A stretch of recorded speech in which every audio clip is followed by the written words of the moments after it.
Hi, welcome. This is Dr. John DeMartini. This is one of the most amazing and inspiring shows that you can listen into. If you want to be on the edge of your seats, if you want to open up your heart, if you want to expand your mind, and you want to meet incredible people, stay tuned because you're just about to experience a transformative radio show that will change your life. And you're listening to the Dr. Pat Show that's coming up right next. The following audio is via a Skype call. Welcome to the Dr. Pat Show. Talk radio to thrive by. Powerful, inspiring, and coming to you live, bringing you stories of people like you and me, busting through and living life full out. Get ready to dare to wonder what your life would be like if you knew you could not fail. Hey, everyone. For 15 years, we've been looking for solutions to help what's going on as a crisis in this country about chronic pain. Most importantly, what can we do to eliminate back pain without opioids, without painkillers? Well, that's been a question for many people for a really long time. Dr. Alpesh Patel, joining me here today, Director of Orthopedic Spine Surgery at Northwestern Memorial Hospital, has some insights for all of us today and some very exciting news. Dr. Patel, great to have you here. Good morning. Thank you for having me. You know, chronic pain has been part of our conversation for a really long time, but we've gotten a whole lot smarter in a 15-year period. But still, I'm not sure we have all the answers. I would love to ask you, how prevalent is back pain? I'll tell you, I play table tennis with a bunch of folks, and man, there are more people putting stuff on their back than are hitting the ball. Yeah, no, it's a very common problem. If we look in the United States and we look at the numbers, somewhere between 80 to 90% of adults will have some degree or some episodes of back pain at some point in their life. So it's almost not a question of if it's going to happen, but when. The good news is that most people don't have severe debilitating back pain or back pain symptoms, and that these symptoms will come and go, and they respond well to things like anti-inflammatories, ice, some stretching, and that's the acute pain symptoms. The chronic situation is obviously a little bit of a different story. Well, let's talk about the difference between acute and chronic, because I don't think folks actually know. We kind of like to lump a bunch of things together, but there are differences, and the differences provide different solutions. They absolutely do. And in medicine, we definitely lump things together. So if we were to lump acute pain, what does that mean? It generally means symptoms that last on the order of days to maybe weeks. It can be a sense of tightness, stiffness, pressure, pain in the back. It may sometimes be associated with a sciatic pain or a pain that spreads into the buttocks or into the thighs. And that generally is self-limited, meaning that with time, with a little bit of rest, maybe some anti-inflammatory medications and some exercise, we'll see those symptoms go away. That's the acute pain world. And I think that's a world where, unfortunately, a lot of times people will be prescribed opioid or narcotic type medications when other medications or honestly just time alone can be very effective. Chronic pain is a little bit different story. Chronic symptoms are when these symptoms either recur repetitively or where they last for many months or even years at a time. And that's where we really need to dig in a little bit more and understand the diagnosis, sort of what's the cause of those symptoms so that we can find the right treatment. I want to just kind of take a sneak peek at the innovations that you've been part of. And, I think we have some information that might be a little outdated, right? We have to try to understand what's happening. I come from a family. My sister died on a hospital floor at 450 pounds, so I understand the complications from obesity. But even some weight gain, 20 pounds too much, doesn't that have an impact? Is this also a lifestyle issue or not? Yeah, I think you hit the nail on the head, which is that this is something we haven't talked about a lot when it comes to lower back conditions. We haven't talked about lifestyle. We haven't talked about exercise, about taking good care of our backs. We haven't talked about weight control. We haven't talked about things like smoking cessation. So getting people off cigarettes is one of the first things that we'll do at Northwestern Memorial in terms of treating people with chronic painful conditions. There's a number out there that's helpful that I share with my patients, which is that about every pound of weight that we carry is about 3 to 4 pounds of force or pressure that our backs will feel. So when we talk about weight loss, even 15, 20 pounds of weight loss goes a long way towards alleviating pressure and pain in the lower back. Yeah. And, once we get beyond that threshold, it's a whole different ballgame. I mean, 20, 30 pounds, which we now know is we're getting pretty close to national average here. But beyond that, what are some of the innovations we have seen, to relieve the pressure in the spine, perhaps to do something that's not been done before? What have you discovered? Absolutely. So, what we've tried to do in terms of discovery is trying to tackle some of the misconceptions when it comes to lower back surgery. The common things that I will hear are that lower back surgeries are really high risk, they're really dangerous, that they are really a long time for recovery, that they don't work, that people need to go back for more and more surgery. So all of that perception leads to a lot of people delaying or even not ever seeking out surgical care when it could be very beneficial to them. So if we really hone in on specific problems like spinal stenosis or disc herniations, where there's pressure on the nerves and a pinching on the nerves, that's a painful condition that that can be treated very well with surgical management. And what we've innovated around over the last 10 to 15 years is something called minimally invasive spine surgery. And what that means is performing spinal surgeries that used to be done through extensive procedures, large scars, long time in the hospital, and trying to get rid of a lot of that, trying to offer the same results through smaller, 1-inch or 2-inch incisions, offering those procedures potentially as an outpatient versus staying in the hospital for days on end, and then also offering people faster recovery. So hopefully getting people back to work on the order of weeks instead of months. So, what is it that you see might be the obstacles for people, saying, yeah, I want to find out more about that. Yeah. Tell me a little bit about what the surgery involves. How do we get them from the idea that, oh my gosh, this is really not good, to this is innovative, and getting educated and informed? Absolutely. I think that's a fantastic question. I think first and foremost, I would not believe everything you read online, first and foremost. Mm-hmm. I would take what your neighbors and your friends tell you with a grain of salt, because not everybody's lower back condition is the same.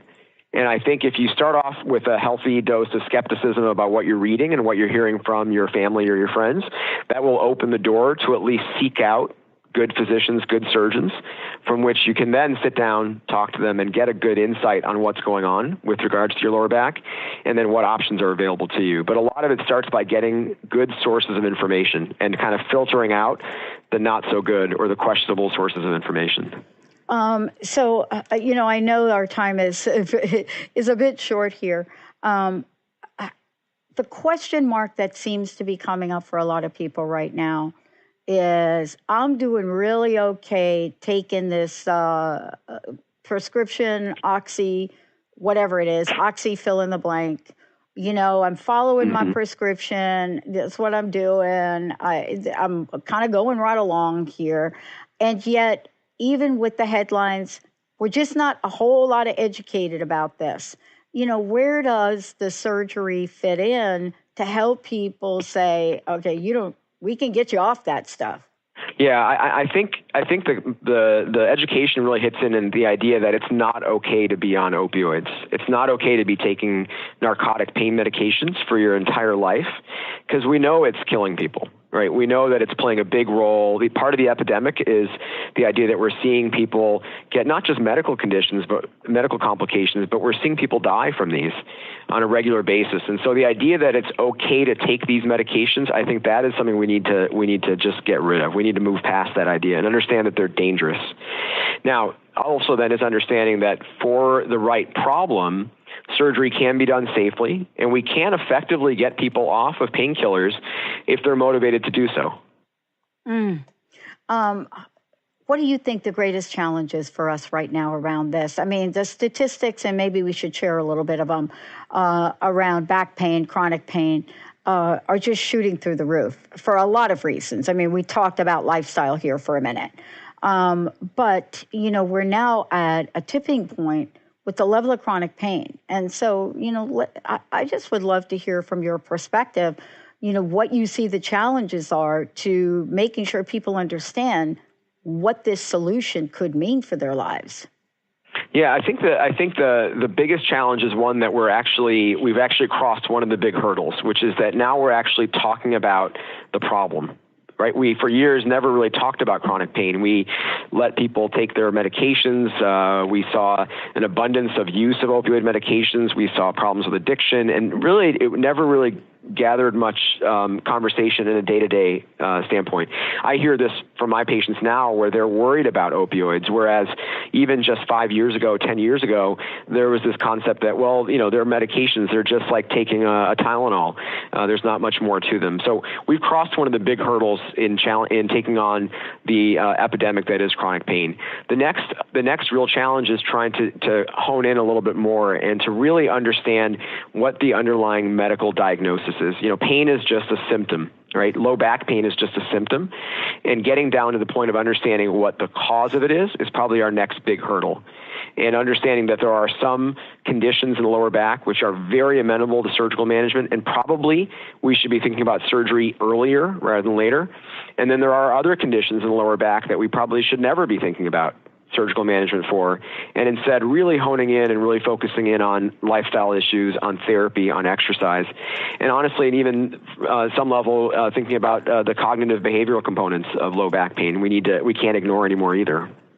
Well, let's talk we've got about a minute or so left. Let's talk about the vision for this. And what I mean is, from where you sit, Dr. Patel, where do you see the vision opening up to? And then again, how can we give people a website to find out more? Where do you see the future of this being?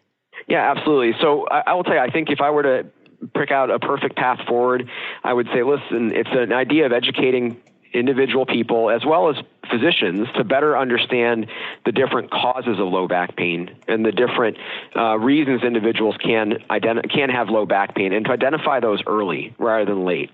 If we can get to early diagnosis and early accurate diagnosis, then we're going to have a much better results in terms of the treatment we can provide. A lot of the information we talk about today is on our website, which is at nm.org/radio. That's nm.org/radio. And a lot of information there is on what we're doing at Northwestern to try to be at the forefront of that conversation, to try to get to early diagnosis and early treatment, and working as a team of physicians to accomplish that for our patients. Awesome. Thank you so much. One last question. What's your personal message? What would you like to leave us with today?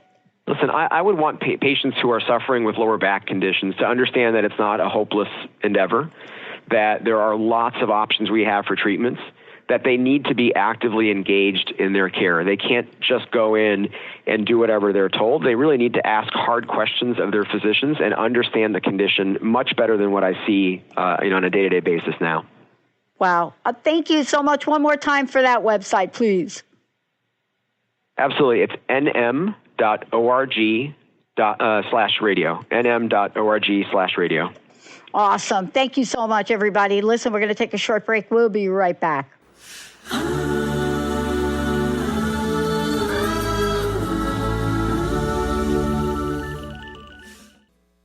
Calling all moms, it's time to awaken your vibrant, intuitive, loving self in every area of your life. Join host Debbie Pokornik as she shares thoughts, stories, and tools to help you stand in your power. Listen to Vibrant, Powerful Moms, helping everyday women create extraordinary lives. Mondays at 2:30 Pacific, 5:30 Eastern. For more information about Debbie, visit empoweringenergy.com. That's empowering with letters NRG.com.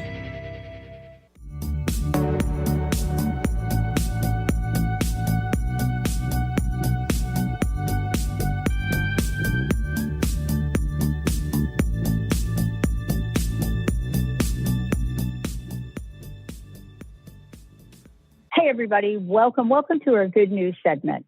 I am really excited to be talking with all of you today. We have two very special people joining us here. Feeding Better Futures, one team's mission to make a dent in world hunger. Now, you all have heard us talk about what it means to pay it forward, what it means to create a ripple effect, what it means to take an action, as we like to call it, good deeds for a better world. Today, you're going to hear from Katie Stagliano and Mary Jane Melendez about what it means to take that action. Mary Jane is the executive director of General Mills Foundation Global Philanthropy and Volunteerism. Katie, yep, one of those people somehow gets tapped by an angel, steps forward and says, I am going to change the world. And this is how we're doing it. Thank you both for joining us here today. Thank you so much for having us. Okay, let's start out, Mary Jane, if you don't mind, let's start out with you, and then Katie, we'll just hop over to you.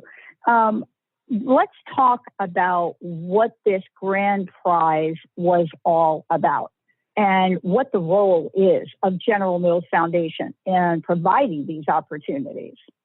You bet.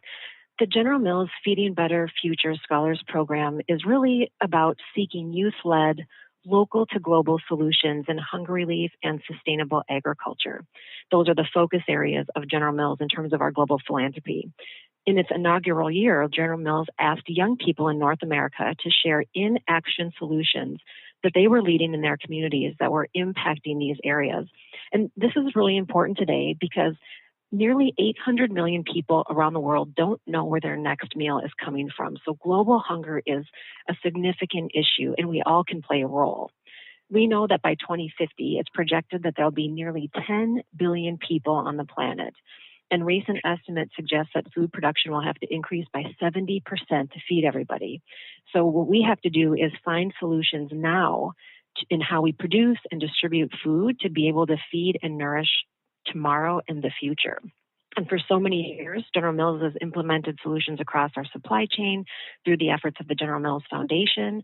And now with Feeding Better Futures, we're excited to combine the fresh thinking of young innovators like Katie with General Mills' ability to scale really big ideas into big impact.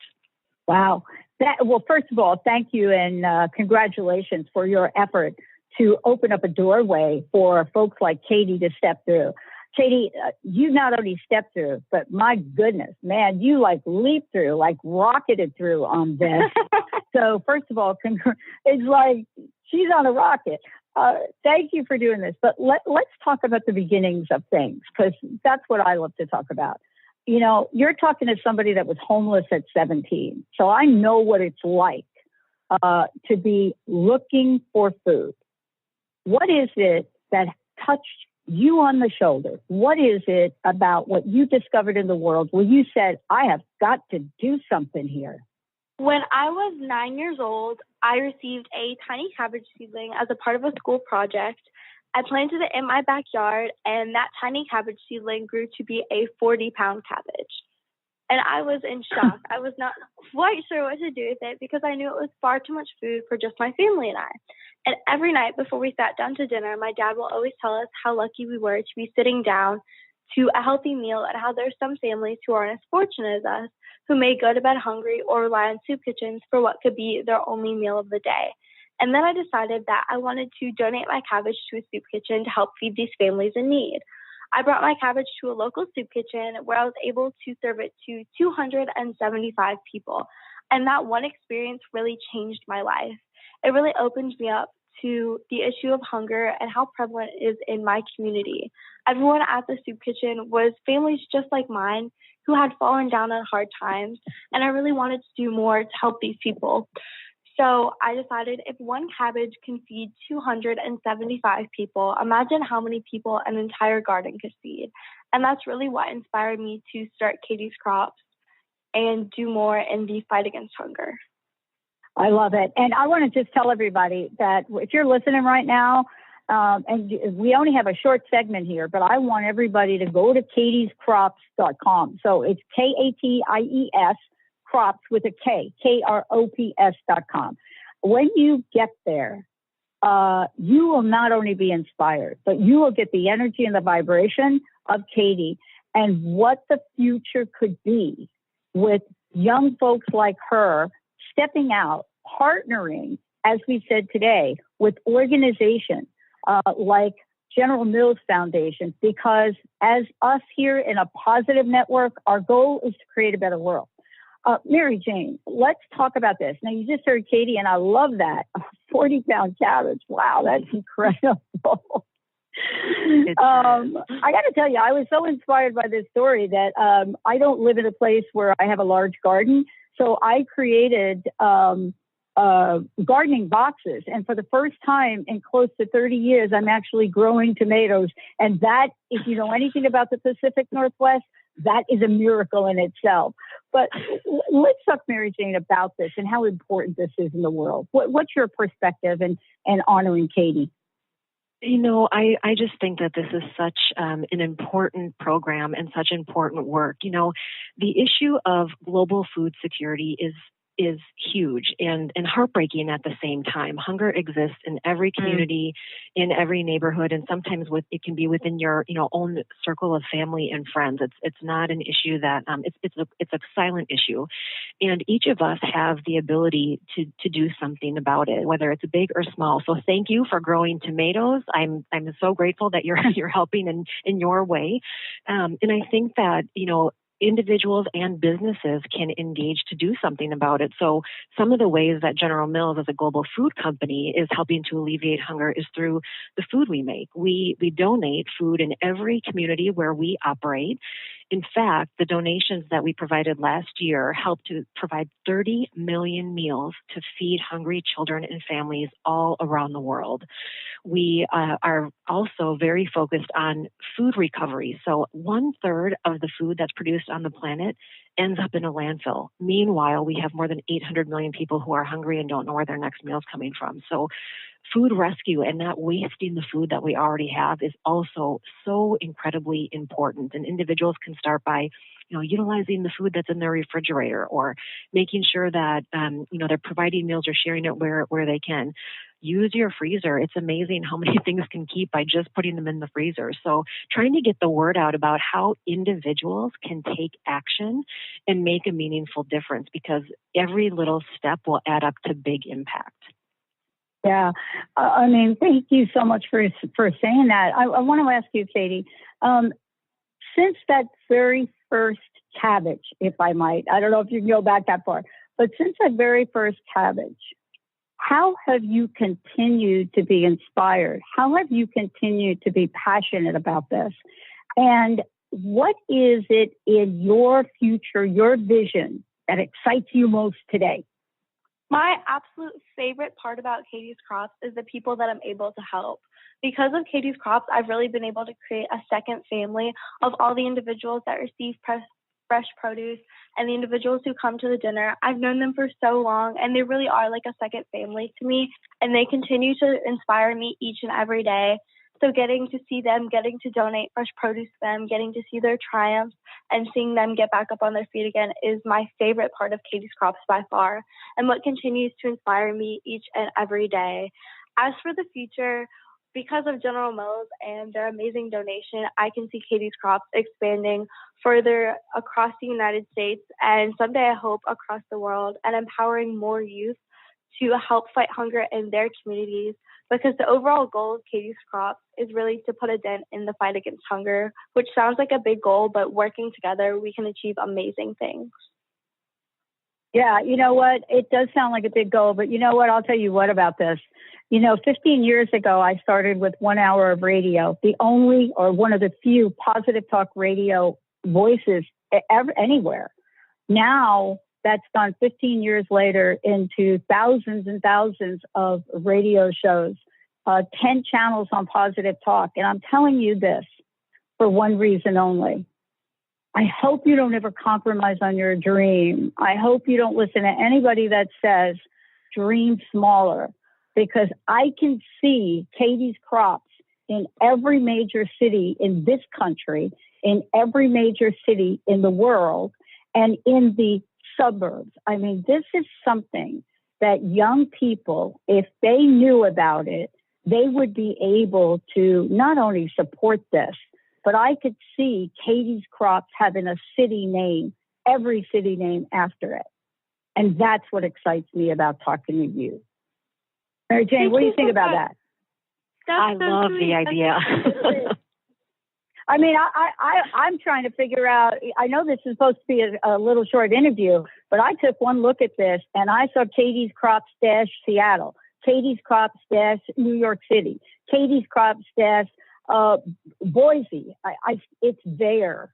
And I hope that the partnership between the two of you continues so that the funding for this and creating street teams, as we call them street teams, all over the world can bring this to bear. That's how important this is, Katie. I don't know if you know how important you are. Thank you so much. I'm so grateful for General Mills' support, and to have such a large company supporting me and helping me with my dreams is just the most amazing feeling. Yeah, I want to ask you about this too. Thank you. So listen, General Mills is not just, this is one of several things that you all do. You've got to be excited about what Katie has done. Where do you see, Mary Jane? I'm going to ask you, where do you see the future of this? Can you see that vision that I just pointed out right there? That vision of Katie's Crops - Seattle, Katie's Crops, dash Bridgewater, New Jersey. Can you see that? I do. I totally see it, and I think it will happen. I think she's got, where there's a will, there's a way, and what an incredible gift to the world if we're able to do that. And one of the reasons I'm so excited about the General Mills Feeding Better Future program is because we're just starting to scratch the surface with these new young innovators who have incredible ideas on how we can solve this issue. Where there's a will, there's a way. We can solve hunger. It is doable. And I think by harnessing the passion, the power, innovation, and solutions that the next generation has, we can absolutely do it. Well, I got to tell you, I did an interview with Sodesco, and they talked about, Katie, your generation and the generations to come. And what the studies and the research reveal is exactly the character, the values that you show up with here. That of generosity, that of creating a better world, that of being relentless about your passion and your vision for what action you want to take. That for being uncompromising about what you believe in the world of possibilities. And Katie, that's what I see in you and the inspiration you are to the world. Thank you so much. You are so sweet. Oh my gosh, you're making my day. Well, I got to tell you, I hope you two continue to work together. I can't wait to get this up there on the air. Now, look, one last question. How can people donate to this? What is, can they go to katiescrops.com? I mean, it says support our efforts there. Is that the best way to do that? Yes, the best way is to go to our website. We have a wish list on our website, how you can get in contact with us, how you can volunteer. And you can also check out the Feeding Better Futures website for another spotlight on Katie's Crops as well as the other finalists in the contest. And I want to just tell everybody, when you go to there, please purchase a copy of Katie's Cabbage, okay? Let's get a hold of that. And I got to get your personal number and help me out with these tomatoes. Mary Jane, one last question. I know you got to run. I want to hear from each of you. What's your personal message? What would you like to leave us with today? And thank you. My message would be to get involved and be engaged in your community. Every small act can add up to just incredible generosity and kindness. And we have the power within each of us to do good and to solve these big issues. So I would say, come in, roll up your sleeves, join us, and help to feed the future. Thank you. Katie, how about you? What's your personal message? I would have to echo the exact same thing and really just encourage everyone to follow their heart. And if they have a passion, to really run with it, because that's what I did. And it's truly changed my life. And I think it's going to go amazing places in the future. So definitely everyone should just follow their heart, follow a cause that they believe in. And you really never know the ripple effect and the amount of lives that you can touch. You don't. And I want to just make sure everybody knows, right, Mary Jane? Feeding Better Futures with an S.com, right? Feeding Better Futures with an S.com. Okay, everybody, we're going to be putting banners of this on our website and also sending out in our newsletter. Thank you both for being who you are. I really appreciate you both. Thank you so much for having us. You bet. Let's take a short break, everybody. Come on, grow something. We'll be right back.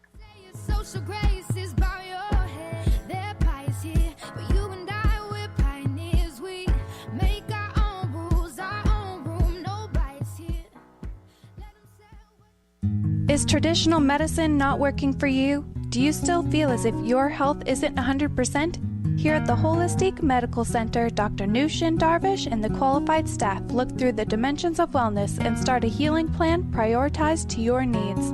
Our physicians assess the whole you until complete health is achieved. Get the help you need by visiting drdarvish.com or call 425-451-0404. How would you like increased health and vitality? How would you like to avoid the onset of disease as well as slow the aging process? This is all possible through a simple, safe, and natural process. Every day we are either moving toward wellness or away from wellness. Hi, I'm Mary Jane Mack. I'd like to be your partner in achieving optimal health. Contact me now at maryjanemack.com or call 425-392-0659. Visit maryjanemack.com. Darcy Pariso is your connection to spirit, energy, and healing. You can meet Darcy in person at upcoming events throughout Seattle. Do you have questions about your animal companions, yourself, or do you desire to communicate with loved ones on the other side? Darcy will connect you and get answers. Darcy can also work with energy healing to help you and your animal companions feel more balanced and recharged. Visit darcypariso.com/events.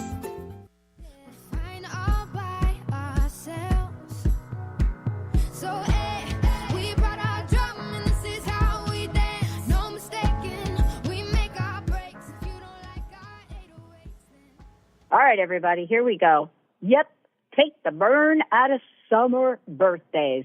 Yeah, having just come off a weekend where it was super, super hot, sun was shining, yep, in the Pacific Northwest, everybody hopped off to the beach because we do this every year for solstice.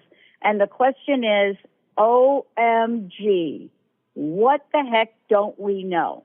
So party planning specialists share how summer babies can host a unique birthday bash, but beyond all of that, babies born in the summer, amen. Julian, Piera, thank you for joining me here today. Thanks for having us. Yeah, thank you so much for having us. We're glad to be here. You know, how fun and cool is this? How fun and cool are your jobs, right? Yeah. And so, I mean, honestly, burn is an understatement sometimes. Okay, give us the skinny on what kinds of things we should know about taking a burn out of the summer birthdays, because that's just not fun. No, yeah, definitely, Dr. Pat. I mean, truth be told, summer birthdays have really gotten a bad rap, and in reality, summer is one of the best times to have a birthday. When planning, definitely focus on quality over quantity. Warmer weather means the activities are more unique and adventurous, so Piera and I believe that you should just ditch the big party and all the time and money that comes with it, and have your kid invite their best friends for a day at the water park, a baseball game, or an outdoor concert. And, even if you decide to throw the party, doing it outside allows you to have a bigger space to play with. And lastly, you do not have to wait until summer in order to celebrate. You can host a get-together earlier in the year so your kid has a chance to celebrate with their friends. Well, one of the things, too, is when we take a look at this and we think about, okay, how is it we can make the best, make a splash, so to speak. Mm-hmm. Let's talk about everything from soup to nuts. Well, not soup in the summer, but you get what I'm saying. Definitely. Yeah, I think Piera probably about ways to make your party unique and interesting, how to make it stick out. Sure. Since it is the summer, you do want to take advantage of that warmer weather. So have a party in your own backyard by putting a twist on the classic movie night. Instead of computer or TV screens, you can have a projector, which you can easily rent with a quick search, or if you want to be resourceful, you can ask a friend or even a friend of a friend if you could borrow theirs, and hopefully they do get invited. On the day of your event, you can place out string lights for lighting, and instead of chairs, you can have fun pool floaties for seating. So those fun swans or pizza. It just makes it a little bit more fun for the summer. Yeah, and let's just do two things real quick. Mm-hmm. One is you both are like every Friday. People can see you sharing these party tips, seasonal, whatever it is, right? Mm-hmm. On Facebook. So that's important for people to know, right? Yes. Yeah, we have a bi-weekly live show. It's called Evite IRL. Piera and I are co-hosts. You should definitely watch it sometime, Dr. Pat, or if you want to come on, we would love to have you. Oh, my God, I'm such a party animal. Yes. Perfect, yes. And it's a really great opportunity for us to show DIYs, tips and tricks to help plan your next party. And we also get to connect with our audience, the Evite fans and customers, and we kind of answer any questions they have and really help them to come together with everyone that they know and love to have those really special moments in life.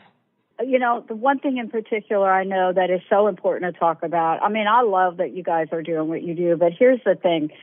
Kids can also, from what I understand, can become heroes. And I want to talk about that because I'm an auntie to a 10-year-old, and I wish that I had as much going on in wisdom that this kid does. But this idea of becoming a birthday hero is so inspiring. Yes, it's amazing. We've seen quite a few children donate their birthday to charity and what we like to call birthday heroes. So one way a child can become a birthday hero is by using our donations tool powered by Pledgeling when creating an invitation. There are thousands of causes around the world to choose from, and the nonprofit of choice gets 100% of the proceeds.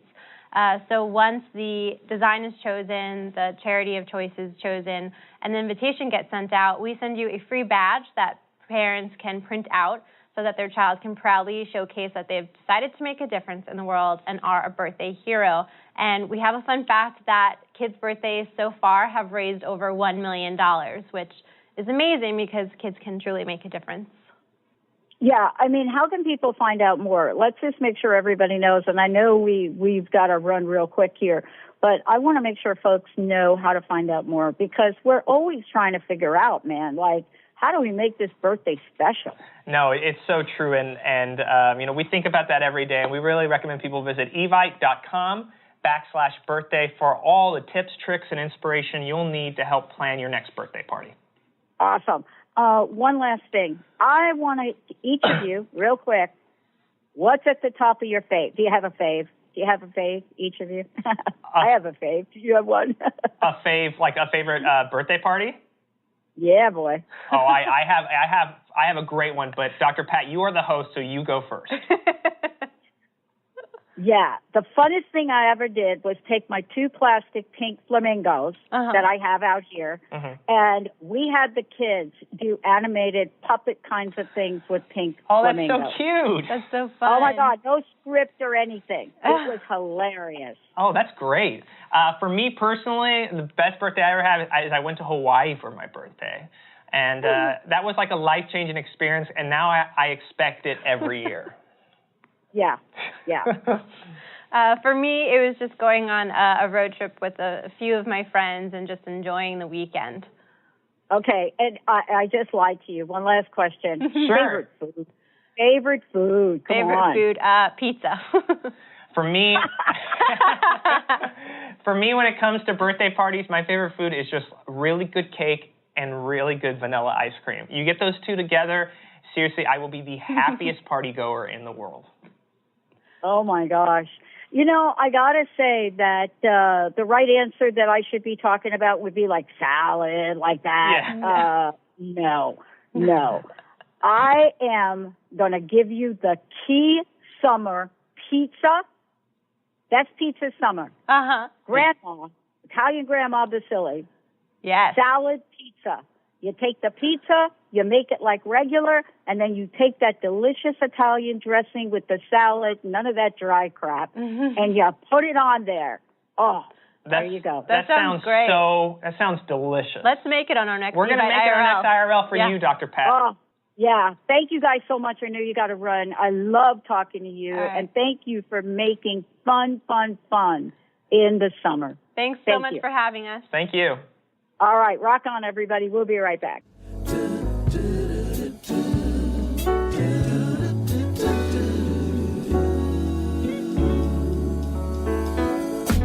I've never felt this way before. It seems as though I've earned my wings. I wear a smile all the time now.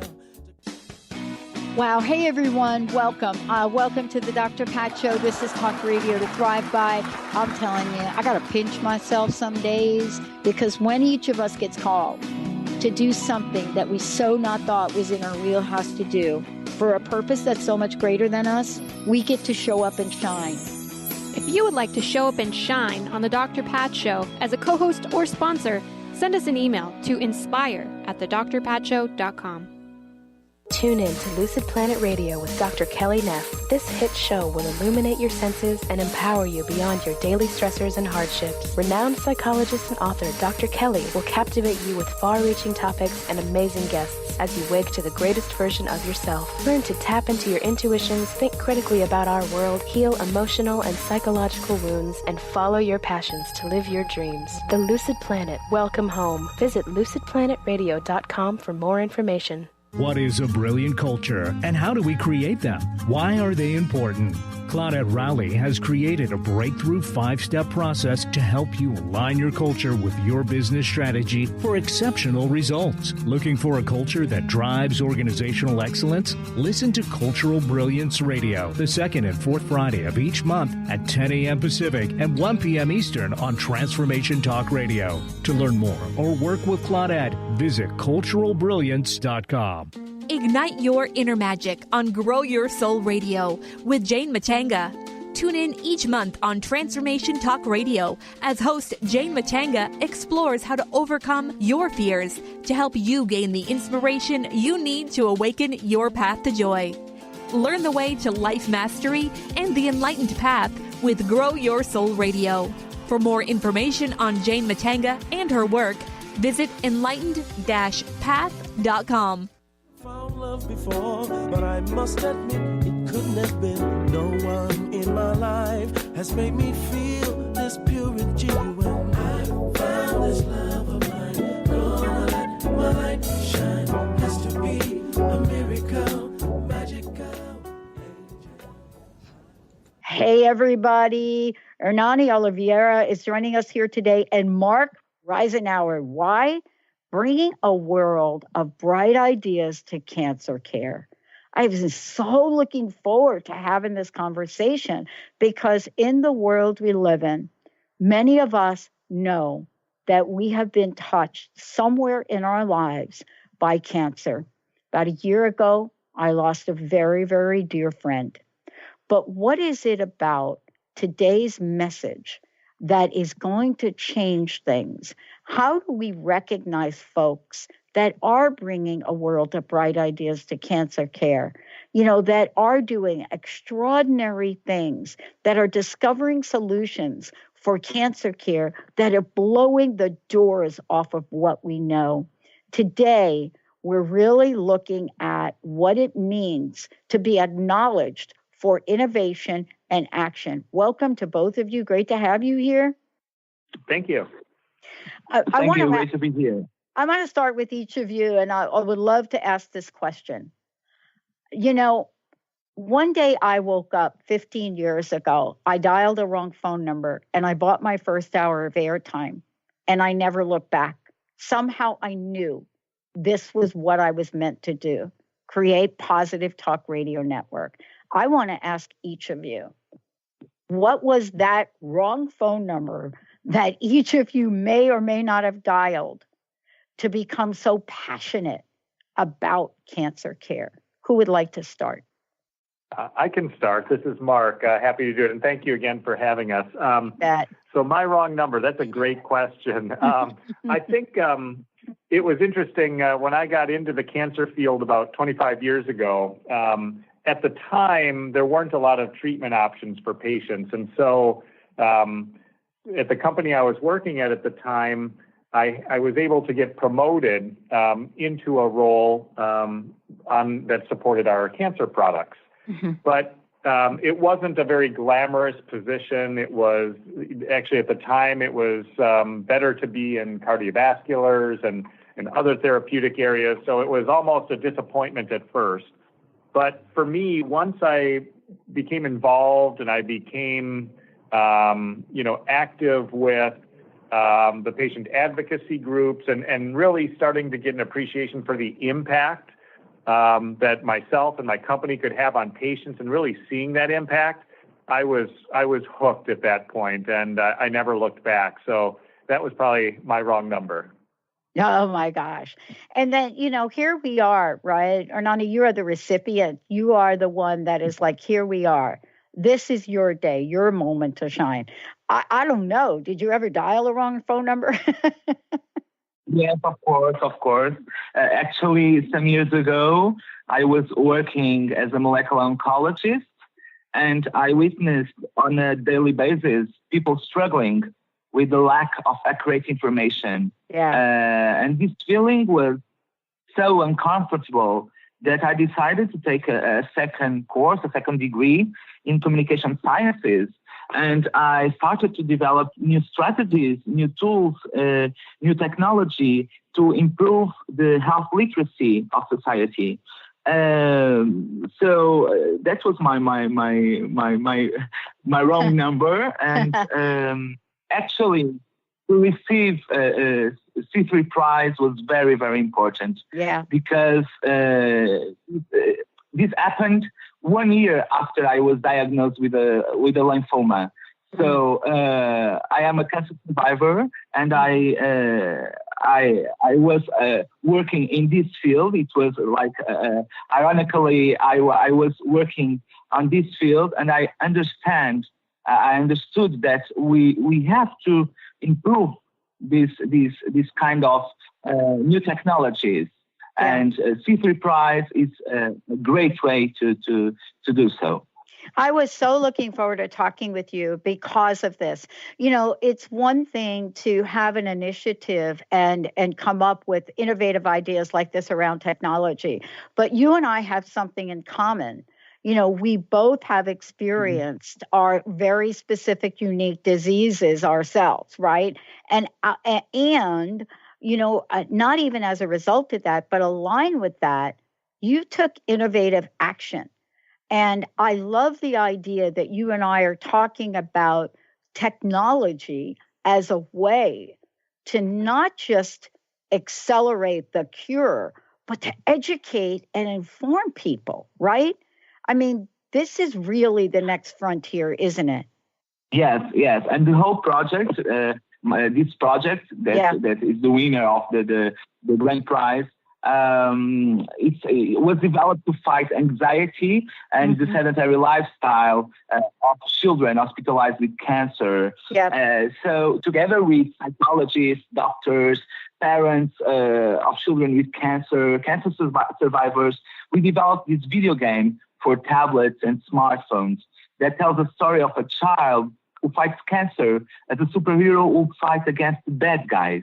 Yeah. And the innovation of this tool lies on the combination of a serious game component to teach topics about cancer with an exergaming component that promotes exercise through the front camera of mobile devices. And this is a good way to increase treatment response and to decrease the anxiety on these children and on parents and caregivers that are looking forward to have more and more information.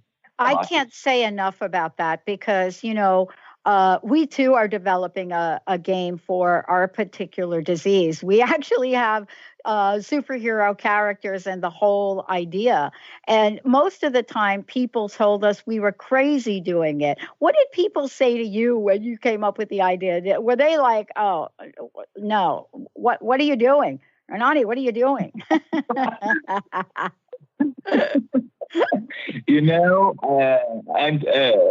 it's difficult. It is difficult because, oh my gosh, it's a good idea, but how can you improve this idea?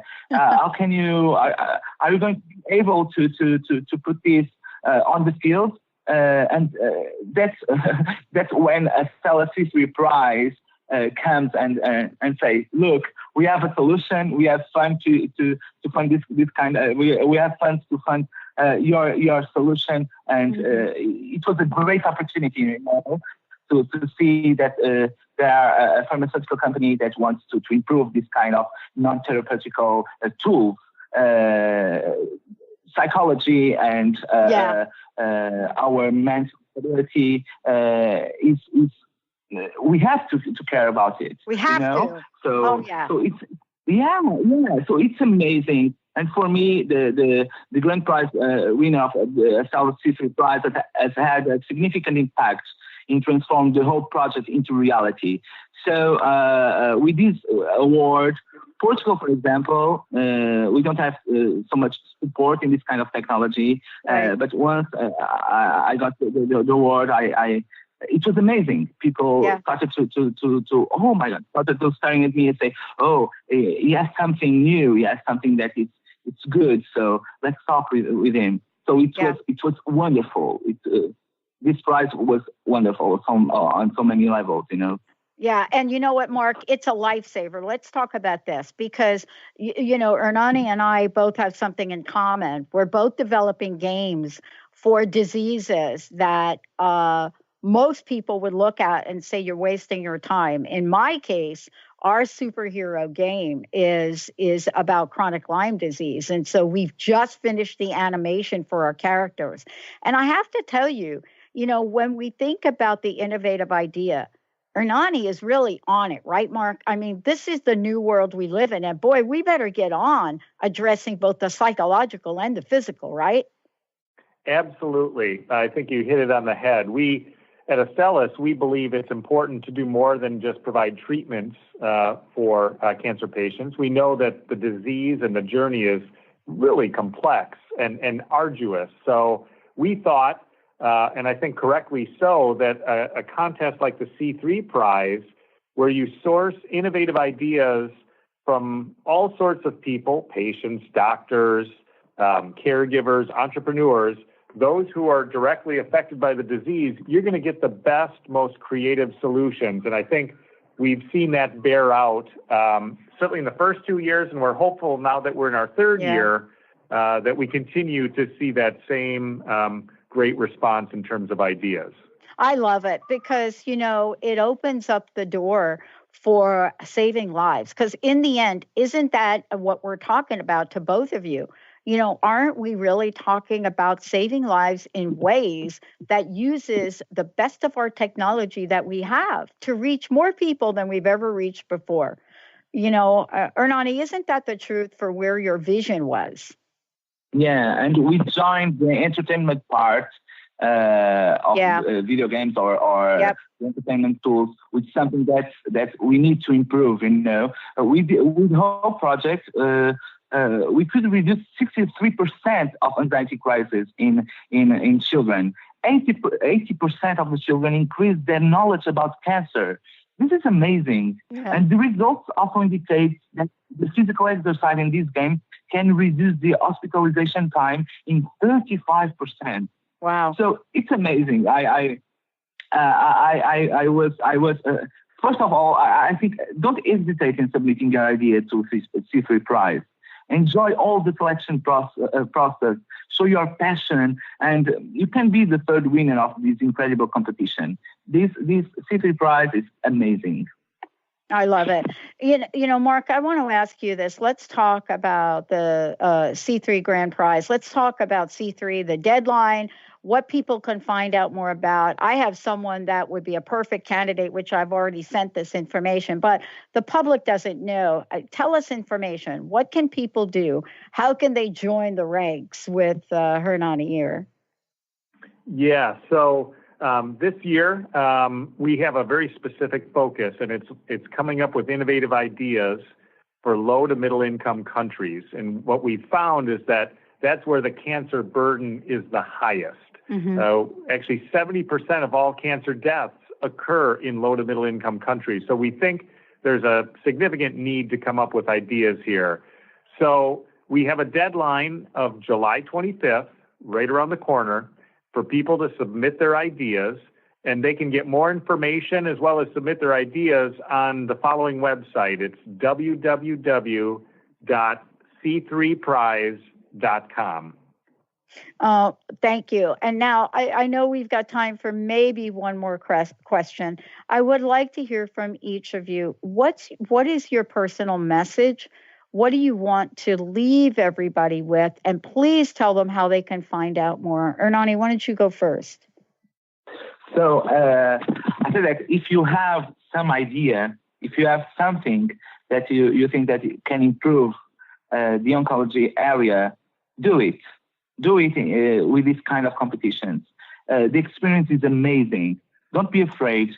The submission process, for example, for C3 Prize is very easy and provides an opportunity to attend a world-renowned conference in the field of cancer if you reach the finals. So take part of incredible experiences that is to improve this area. Don't be afraid. It's my message. Oh, thank you. Mark, how about you? Yes, actually similar to Hernani, I would say everybody can make a difference. And there is no bad idea, and there's no small idea. So whatever idea you have, please submit it. And you could potentially make a difference. I can tell you that in the past 2 years when we've run the program, there have been a number of finalists who only had an idea. They didn't have a prototype. They didn't have a company. It was just an idea, but the idea was important. And you could tell it was impactful. And again, I would say, like Hernani, please don't hesitate to submit your entry to www.c3prize.com. Awesome. Thank you both for joining us here today. Hey, everybody, please check it out. We're going to take a short break. We'll be right back.